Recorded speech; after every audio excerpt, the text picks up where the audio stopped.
Presento si te parece lo último, así después te paso. Sí, sí. Ponemos lo último. Habilitame. Sí. Sí, ahí.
No sé en cuánto estamos. Todavía somos poquitos, 14. Sí, sí.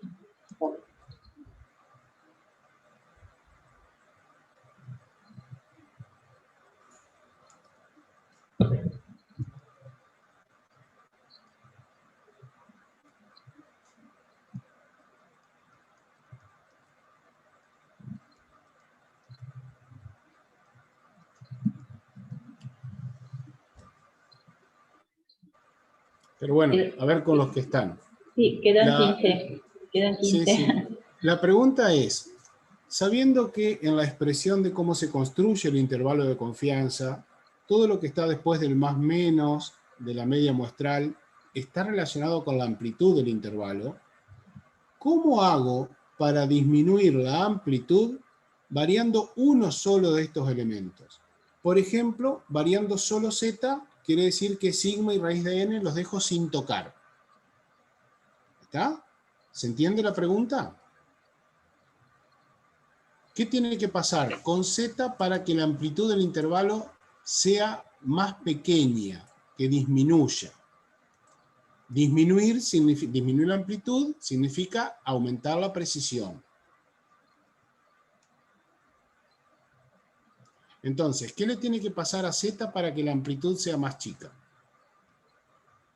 Tiene que ser menor. Muy bien. Z tiene que ser menor. Entonces vamos a poner más que menor. Yo voy a escribir acá bajar, disminuir.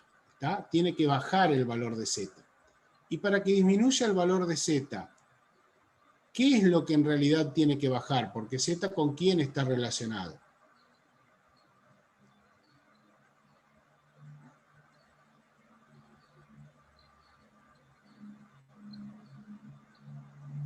Cuando decimos bajar el valor de z, que lo calculamos en tabla, ¿no? Hace un ratito lo hicimos. ¿Con quién está relacionado z?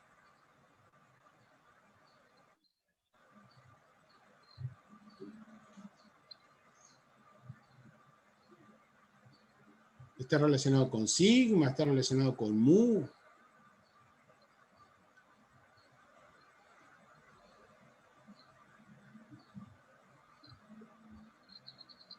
¿Por qué encontrábamos en tabla hace un rato o en el GeoGebra que z era 1,645, 1,96, 2,57?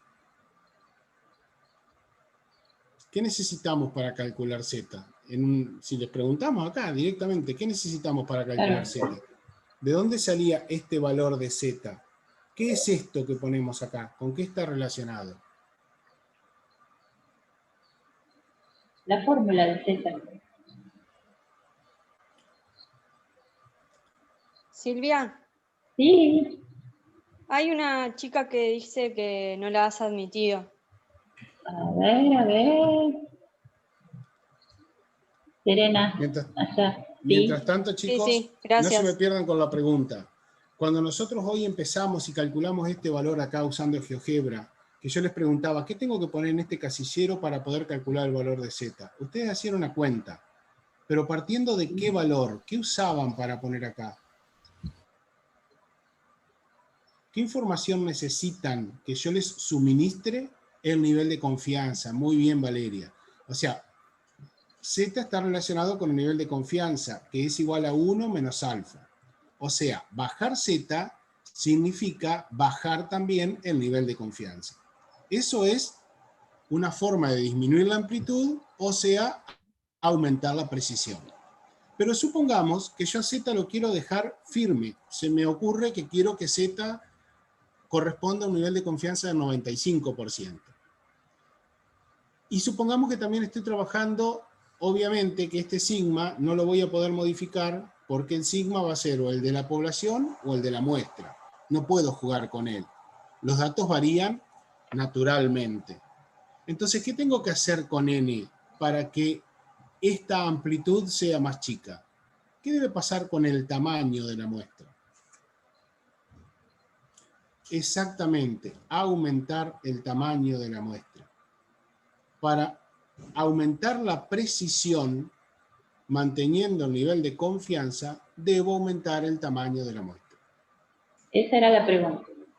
Salió, costó pero salió. Sí, exactamente. Si te parece, ahora sí, yo dejo de compartir. Sí, inclusive esto que, para cuando dejes de compartir vos, yo voy a poner el... Dale, ya está. Uh-huh. Esto que acaba de explicar Sergio, ustedes lo tienen en el PowerPoint. Fíjense que dice, si deseamos hacer más estrecho un intervalo sin reducir el nivel de confianza, mantenemos el nivel de confianza, necesitamos, bueno, más información acerca de la media. Incrementar el número de la muestra, disminuir el error estándar. ¿Sí? Es lo que recién con el ejercicio se estaba explicando. Así que lo tienen, digamos, planteado en este PowerPoint. Hasta ahora estuvimos trabajando con, digamos, una condición bilateral. Me gustaría que digan qué es eso de bilateral, porque voy a subir un poquito, ahí está, los esquemas de distribución que estábamos mostrando, teníamos valores tanto hacia la derecha, ¿cierto?, de la media, como hacia la izquierda, o del valor Z0. Entonces, quisiera que entiendan qué es la expresión bilateral y unilateral. ¿Por qué bilateral en este ejemplo? Fíjense que están hablando de nivel medio del colesterol en sangre. ¿Qué quiere decir? Llevado al ejemplo. No sé si se entiende, Sergio. Llevado al Sí, si querés ejemplo... poner la gráfica. Sí. Ahí, esa, la de que dice 99%. Sí, espérate un poquito que la ruedita, ahí va. Esa. Sí. Y ahí le podemos agregar algunas cositas. Claro. Es decir, porque ahora nosotros tenemos que empezar a hablar de la condición o de una distribución unilateral. Pero antes quiero que se entienda qué es distribución bilateral. En el contexto del colesterol, lo que nosotros buscábamos era el verdadero valor de la media poblacional del colesterol, del nivel de colesterol. Era eso, ¿sí? Entonces podemos tener valores altos de colesterol y valores bajos de colesterol. Entonces, ¿qué significa esa set bilateral, distribución bilateral?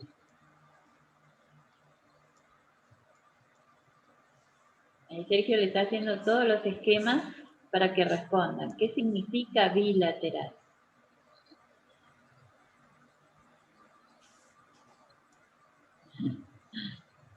Más no podemos, ¿no? Sí, por eso me reía. Sí, ¿qué significa bilateral? Porque quisiera que ustedes lo entiendan antes de pasar a la distribución unilateral. Si yo estoy estudiando colesterol, sé que me voy a encontrar con personas con colesterol muy alto, como me puedo encontrar con personas con colesterol muy bajo.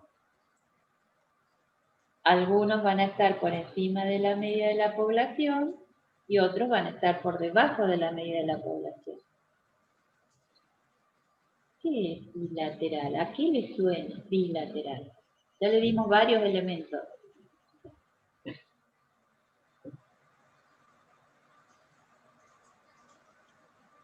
Por ahí lo pueden pensar también cuál sería lo diferente con el término unilateral. Por ahí pensándolo de esa manera, quizás, ahí dice Valeria, a ambos extremos, bilateral.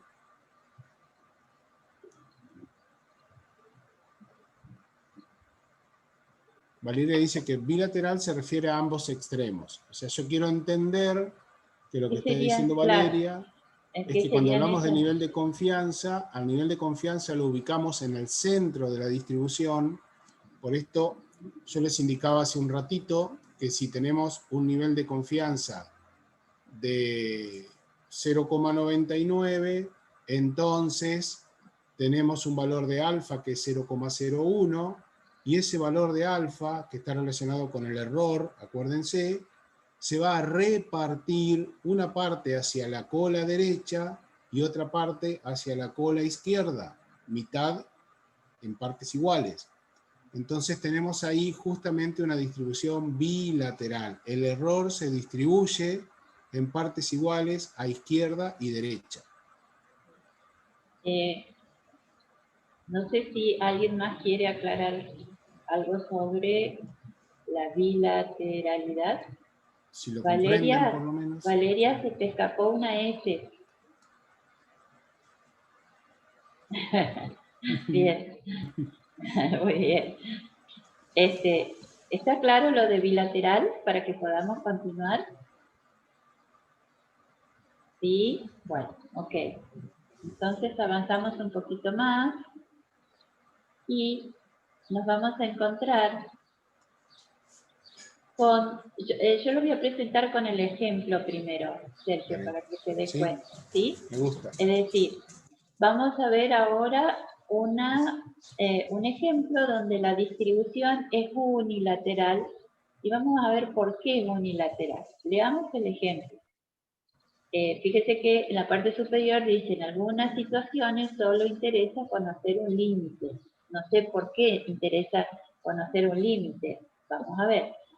Ejemplo, los niveles de hemoglobina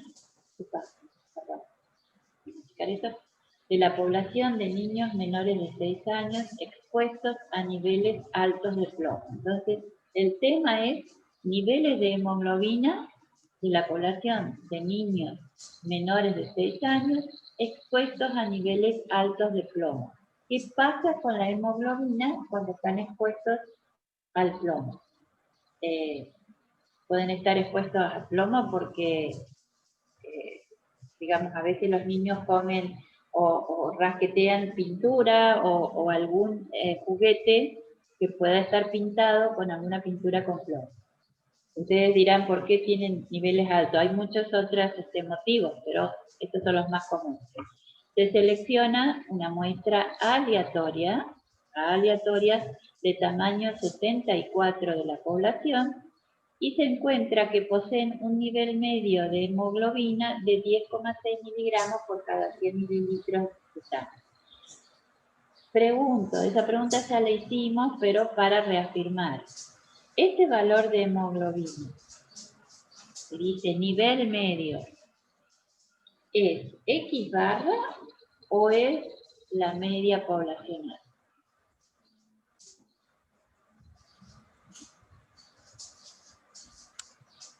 No estoy viendo el caso. Catalina dice que es la media muestral. La media muestral. Está clarito que dice, se selecciona una muestra aleatoria.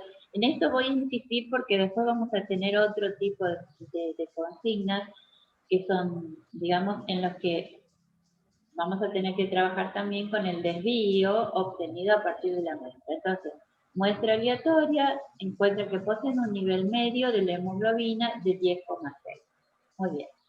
Entonces nosotros queremos averiguar cuál es el verdadero valor de la hemoglobina poblacional.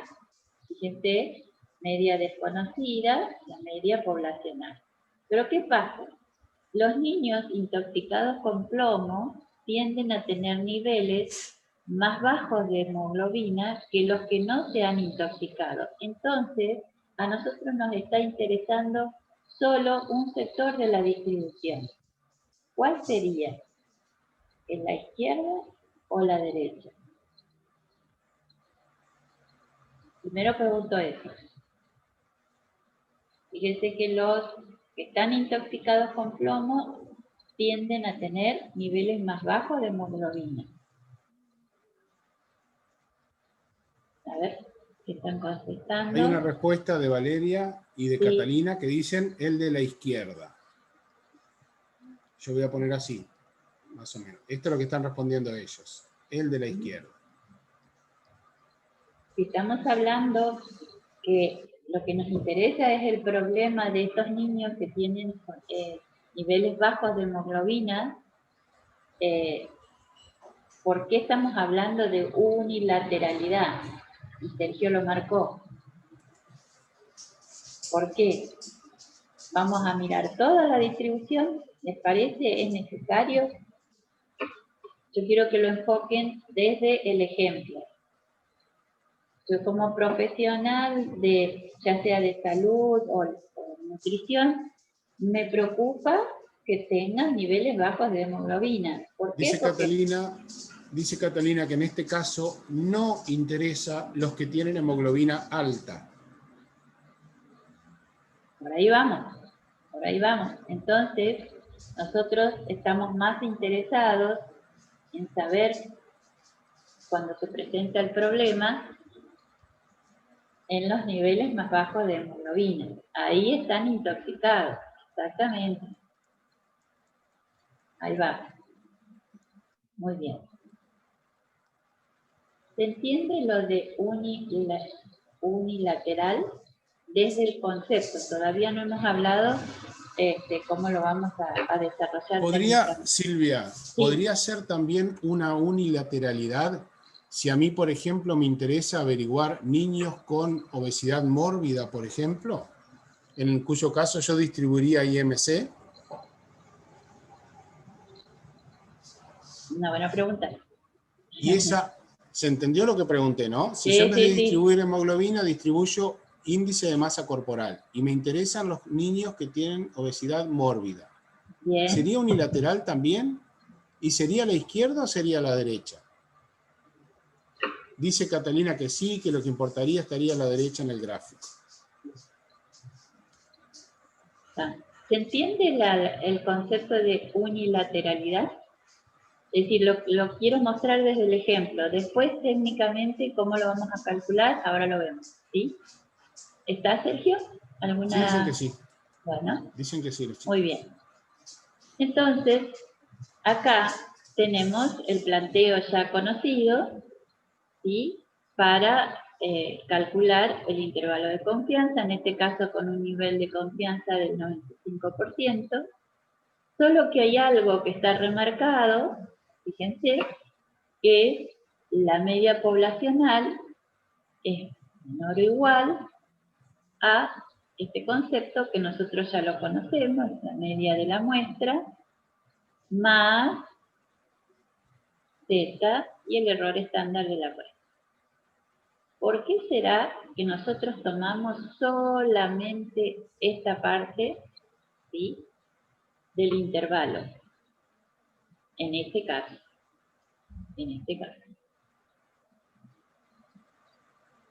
¿Por qué les parece? Porque no vamos a trabajar, ya dijimos, no es bilateral, es unilateral. Entonces, de lo que ya conocemos, que es el intervalo de confianza, la probabilidad de que el verdadero valor de la media esté entre dos valores, ¿sí? Entonces, eso ya lo conocemos. Y ahora, ¿por qué tomamos solamente esta parte? A ver. ¿Qué dice el chat? Valeria está diciendo en el chat que es porque necesitamos el límite superior para mirar de ahí para abajo.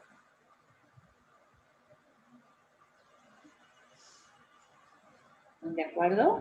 A ver qué opina el resto. O sea, dice, de ahí para la izquierda. Bien. Vamos bien, Sergio. Pero, Sí, sí. sí, vamos bien. A ver, ¿alguien Vamos más? bien, pero están solo interviniendo en el chat Valeria y Catalina. Y Eso es lo que claro, me es preocupa, eso. que el resto no dice ni entiendo ni no entiendo. Sí, sí, sí, por favor. Digan si tienen alguna duda. Eso es lo Miren que que me... no tenemos problema de volver para atrás, nada, ¿eh? Es el momento.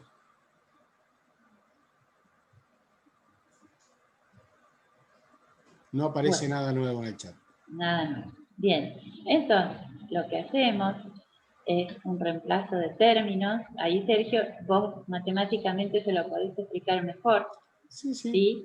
O sea, un Sí, cómo reemplazo no. de los términos, ¿sí? Si les querés explicar. Ahí están los Simplemente datos. fíjense que aquí nosotros, en esta parte, y voy a ir señalándolo simplemente Sí, para que lo vean ustedes, en esta parte leemos que mu es menor o igual que x- más z por sigma sobre raíz de n, porque lo estamos leyendo de izquierda a derecha. Ahora en esta expresión de abajo lo invertimos, porque si lo volviéramos a leer de derecha a izquierda estaríamos leyendo la misma expresión de arriba. Fíjense que es exactamente lo mismo. El angulito, el vértice del menor igual, apunta para mu en los dos casos. Ahí lo estoy marcando. Apunta, y la abertura apunta para x- en los dos casos. Entonces, esto es lo que cambió del signo de la desigualdad, y después simplemente reemplazar los valores que están indicados aquí a la derecha, y obtenemos este valor. Otra vez, llegamos a 10,8 mayor o igual que mu, y como tenemos que volver a leer correctamente de izquierda a derecha, tenemos que, ahí estaríamos leyendo de derecha a izquierda, tenemos que cambiar nuevamente el signo de la desigualdad, asegurándonos que el vértice apunte a mu, y por lo tanto la abertura al valor que calculamos. Eso es lo único que hay que tener en cuenta acá. Claro. Lo que sí es importante, y lo que está en color celeste, es que yo interprete ahora que el verdadero valor de la media de la hemoglobina poblacional dice que acá es menor o igual a 10,8. Pero, ¿qué era esto? O sea, ¿quiénes son? Lo voy a decir más concreto. ¿Quiénes son los que tienen ese valor de la media poblacional de hemoglobina menor a 10,8? Recuerden lo que Sergio les había escrito recién en el esquema. ¿Quiénes están caracterizados con ese valor? ¿Qué niños? Los niños. Todos. Ajá. Dice Catalina, los niños que se exponen a plomo, y Valeria aclara los niños intoxicados. Bien. Seguimos con Valeria y Y Catalina. Estefanía, no, Estefanía agregó los intoxicados también. Bien, Muy bien, Estefanía, bravo, bien por su bravo, lado. bravo. Muy bien. Perfecto. Es decir, que en este caso, en este grupo de niños, ¿sí? Cuando están intoxicados con plomo, tienen un valor poblacional, recuerden que es poblacional, un valor medio de hemoglobina de 10,8, ¿sí? Puede ser que en otros grupos de estudio ese valor sea diferente, pero en este caso, ¿sí? Los intoxicados están por debajo de ese valor en hemoglobina. Entonces, estamos un 95% seguros de que el verdadero valor del nivel medio de hemoglobina, porque es lo que nos preocupa, en la población es menor que 10,8 miligramos por 100 mililitros de sangre. ¿Está? ¿Se entiende? Yo lo que pretendo es que se entienda la unilateralidad. ¿Por qué nos fuimos para un solo lado de la distribución, ¿sí? Y dejamos de trabajar con los dos, digamos, con la distribución completa? ¿Se entiende la unilateralidad? vale decir que no. Dicen que sí, que se entiende. Yo por ahí agregaría que es porque el otro sector realmente no me interesa porque yo estoy haciendo foco en los intoxicados. Exacto, el otro sector en realidad podemos decir que no es nuestro problema como profesionales de la salud. Esto es lo que nosotros insistimos mucho cuando damos estadística, no nos quedemos solamente en la técnica estadística, porque creo que esto no tiene dificultad en desarrollarlo. Lo importante es que ustedes sepan por qué nos fuimos para la izquierda y no nos fuimos para la derecha, en este caso y en este ejemplo. ¿Sí? Bien. Bueno, no sé si, porque ahora viene otro ejemplo, si vos ibas a dar otro ejemplo, Sergio. Si no, pasamos a este que está acá. De bilateral, sí podés poner ese si querés tranquilamente. El otro lo dejamos para una consulta en todo caso. Bueno, está, perfecto. Bien, vamos a otro ejemplo bilateral y en todo caso ustedes me van a decir por qué es bilateral y no es unilateral. Un equipo de investigadores está interesado en la puntualidad de los pacientes en las citas concertadas. En un estudio de flujo de pacientes, en los consultorios de médicos generales se encontró que una muestra, debería decir aleatoria, de 35 pacientes llegaban 17,2 minutos tarde a las citas en promedio. Una investigación previa había demostrado que la desviación estándar era de 8 minutos aproximadamente. ¿Cuál es el intervalo de confianza del 90%? ¿Cuál es el intervalo de confianza del 90%? Está mal expresado esta. Para la media poblacional. Para la media poblacional, que es el promedio real de impuntualidad en la cita. Lo único, porque el desarrollo va a ser algo que ustedes ya hicieron y lo vamos a hacer en todo caso en una clase de consulta. ¿Por qué es bilateral? ¿Por qué les parece que es bilateral? Están buscando el promedio real perdón, de la impuntualidad en las citas.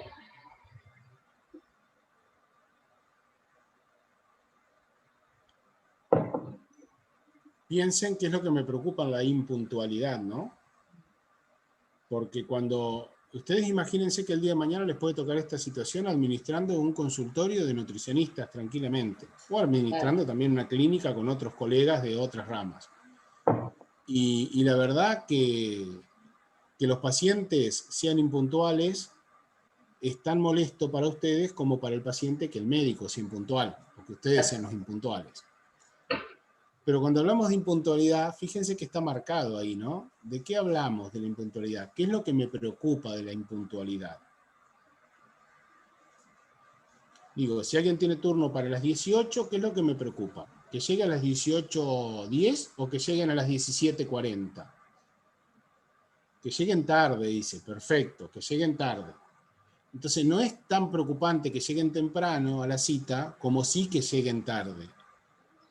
Por eso es que estamos preguntándoles si se entiende por qué es unilateral, ¿no? Porque acá estamos diciendo bilateral, arriba en el título. Sí, pero creo que está mal. Es otro ejemplo de unilateral. Sí. Ya lo vamos a corregir a eso. Sí, sí. ¿Por qué es unilateral? Aparte, les tendría que haber llamado la atención porque yo dije bilateral, lo cual no es cierto. ¿Por qué no es bilateral? También uno podría calcularlo como bilateral si no me preocupa el problema, sino que digo simplemente quiero saber la impuntualidad de los pacientes, porque algunos pueden llegar tarde y otros pueden llegar temprano. O si acá todos están llegando tarde, yo lo que haría es estimar el promedio de la población en que llegan tarde y de ese modo sí podría ser bilateral. No estaría mal planteado el título del problema. Porque si estoy analizando, fíjense que en realidad creo que todo radica acá en esto, ¿no? Estamos hablando de que los pacientes llegan tarde. Claro. Los pacientes llegan tarde. Todos los pacientes de la muestra llegan tarde. Entonces acá son todos impuntuales los que se están analizando. En promedio llegan acá. Por eso lo que queremos saber después, y está bien este título, está bien lo de bilateral, queremos saber en promedio cuál es la impuntualidad. Si en la muestra llegan 17,2 minutos, ¿cuál será el verdadero valor de la impuntualidad en todos los pacientes? ¿Será 15 minutos? ¿Será 17? ¿Será 18? ¿Estará entre qué y qué valor? Eso es lo que buscamos. Es bilateral, chicos, está bien lo que dice. Está bien, sí. Se podría pensar como unilateral si solamente nos interesaban los valores más altos de tardanza. Exactamente. Digamos. Sí. ¿Está? Sí, dicen que entendieron los chicos. Muy bien. Yo lo que le preguntaría es eso que está abajo, nada más antes de mostrárselo los datos. Ay, perdón. Sí. Ahí está. Ahí. A ver si se entienden esos datos que tenemos nosotros expresados.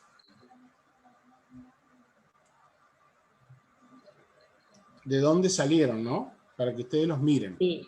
Hay algo que quiero que observen, que seguimos utilizando el desvío de la población, ¿sí?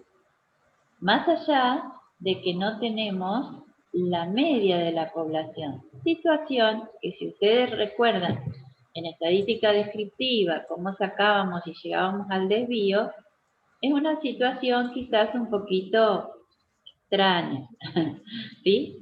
Pero la situación real en que lo que pasa cuando estamos haciendo un estudio de investigación es que ese desvío, ¿sí? Que puede haber salido de algún otro estudio, porque si yo estoy desconociendo la media poblacional, lo más probable es que desconozca eso también, el desvío. Pero muchas veces fuentes bibliográficas, ¿sí? Me dan este valor, entonces yo puedo usarlo en condiciones semejantes, por supuesto, del contexto que estoy estudiando. Ahora, la realidad cuando yo estoy haciendo un estudio de investigación es que yo desconozco tanto la media poblacional como el desvío poblacional, ¿sí? Entonces, en esa situación también podemos trabajar y vamos a ver cómo trabajamos ahí.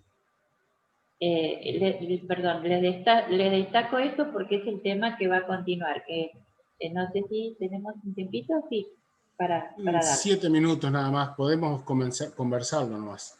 Sí, exacto. Bueno, acá está el desarrollo de... Sí, eso yo lo pasaría porque ya lo vimos. Sí, lo voy a pasar, porque ya lo vimos, los cálculos, ¿sí? Bien. Entonces, acá me voy a detener.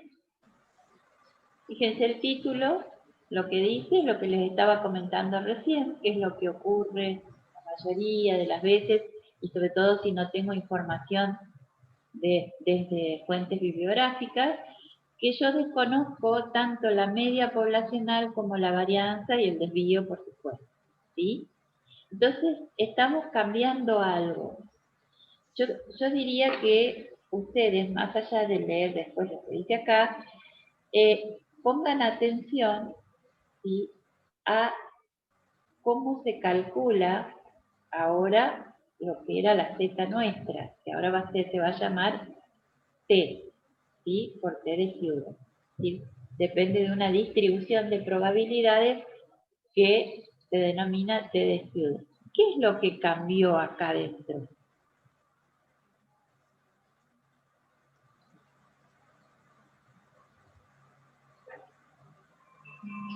Uy, perdón. Sergio. Sí, dale. Lo que estamos viendo que cambió, chicos, si ustedes recuerdan, cuál es bien, muy bien, Catalina. La fórmula para calcular Z, que nosotros venimos manejando hasta ahora, es X- menos mu, ahí no cambia absolutamente nada, pero sí nos cambia, y se lo voy a poner con color, que cuando estábamos calculando en todo lo que veníamos haciendo hasta hace un ratito, es porque teníamos como información el valor de sigma de la población. Esa es la diferencia más importante entre las expresiones, porque si ustedes se fijan, las dos expresiones tienen la misma forma. Miren, en el numerador aparece la media muestral menos la media poblacional. No la misma forma, idéntico. Y en el denominador En uno aparece sigma sobre raíz de n, cuando calculamos z, y en el otro, cuando calculamos t, la nueva variable que estamos introduciendo ahora, aparece el desvío estándar de la muestra. Eso es importante que ustedes tengan en cuenta, que este valor t que aparece acá, perdón, este valor s que aparece acá, tiene que ver con el desvío estándar de la muestra. Mientras que cuando estábamos con z, el desvío estándar corresponde a la población. Esa diferencia es importantísima porque según que nosotros conozcamos o no el desvío estándar de la población, vamos a saber si en nuestra distribución, la que vamos a utilizar, es la distribución normal o la nueva distribución que le estamos presentando ahora, que se llama distribución t-student. La distribución t-student se maneja de la misma forma que la distribución normal, simplemente que ingresa otra característica que vamos a ver en la próxima clase. Pero lo más importante que yo creo que les tiene que quedar en claro del día de hoy es que si la distribución, mejor dicho, si la población con la cual nosotros estamos trabajando tiene varianza o desvío estándar conocido, vamos a tener que trabajar con la distribución normal. Por eso estamos hablando de la variable z. En cambio, si nuestra población, ¿qué es lo que nos va a pasar, como les decía hoy Silvia, en la mayoría de los casos, y yo les diría en todos los casos en que iniciemos una investigación, no conocemos su varianza, la varianza de la población, entonces vamos a introducir, en vez de la varianza de la población, la varianza de la muestra, o mejor dicho, el desvío estándar de la muestra, y en vez de trabajar con la distribución normal, trabajaremos con la distribución t-student. Yo les decía a Silvia recién, no sé si escuchaste, que las características de la distribución t se las vamos a contar en la próxima clase, ¿no? Sí, sí, sí. Pero que Sí. quede claro eso. Bien, gracias, Silvia. No, por favor. Hoy es un día que habría que clonar. Bien. Bueno, acá están las propiedades de la t-student, pero creo que sería bueno verlas con más detenimiento mañana. Sí, porque quedan 2 minutitos para mañana. Por eso, sí, inclusive plantearlo desde un ejemplo. Ustedes vean cómo empieza, como les explicó recién Sergio, a aparecer otros elementos que corresponden estrictamente a la muestra. ¿Sí? O sea, ese desvío que teníamos antes de la población, ahora vamos a tener el desvío de la muestra. Así que mañana vamos a desarrollar exactamente esto. Vamos a desarrollar las características de la distribución de probabilidades de student y vamos a hacer un ejercicio. No sé si queda alguna duda porque queda muy poquito ya y por mi parte yo llegaría hasta acá. No sé si querés aclarar algo más, Sergio. No, para mí no. Me parece que con los ejercicios que hagamos mañana se va a aclarar todo esto que estamos introduciendo ahora. Si no les va a quedar muy en el aire lo de la t-student. Sí, exactamente. Bien. Aclarado todo, inclusive lo que conversamos al principio. Si tienen alguna otra duda, no por lo que hablamos al principio dejen de comunicarse, al contrario, compartan todo lo que a ustedes les parece que necesitemos ajustar, ¿sí? Así que, bueno, nos estamos viendo, si no hay otra duda, nos vemos mañana, será hasta mañana.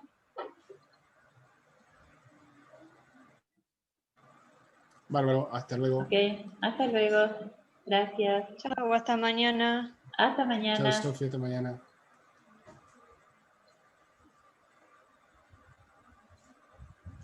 Nosotros tenemos que trasladarnos al examen de Laura ahora. Sí, exactamente. Todavía deben estar trabajando los chicos, así que Sí, tenemos yo, un ratito. porque me llamó, Yo ingreso, no te hagas problemas, si con 2 profesores estamos bien. está bien. Laura mandó el link entonces, seguramente.